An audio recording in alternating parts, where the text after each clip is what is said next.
अब अगर और मैं बात करूं, आजकल आपने देखा होगा कि एलर्जी की शिकायत बहुत हो जाती है, चाहे वो बच्चे हों चाहे बड़े हों, जैसे खांसी, नज़ला, जुकाम या अस्थमा, सांस लेने में दिक्कत।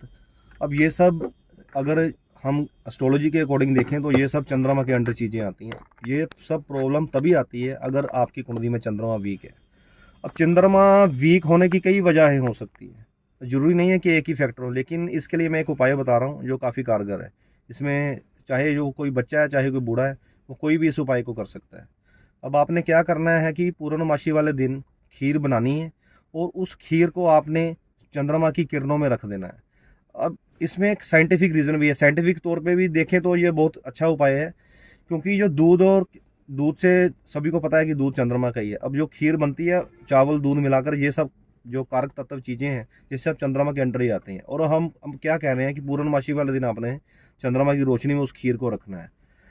अब जब चंद्रमा की रोशनी मतलब उसकी किरणें जब इस खीर में पड़ेंगी तो चंद्रमा की जो पावर है वो उस खीर में आएगी। ये एज ए साइंटिफिक भी प्रूफ है, चाहे इसको कोई भी यूज़ करके देख सकता है। अब चाहे किसी को डिप्रेशन है, वो उसमें भी ये चीज़ काम करेगी। मान लीजिए आपको किसी भी तरह का मानसिक तनाव है, तो ये जो उपाय है, ये जो खीर है, ये खाएंगे अगर आप, सेवन करेंगे इसका, तो उसमें भी ये आपको लाभ देगा।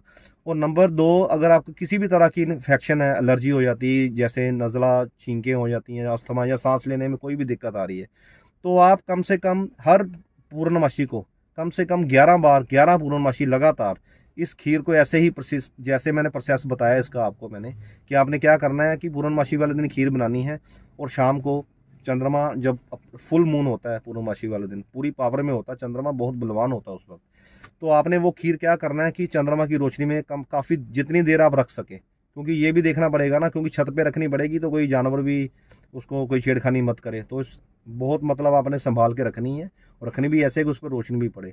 1 डेढ़ घंटा भी अगर रख देंगे तो काफ़ी प्रभावशाली ये खीर बन जाएगी।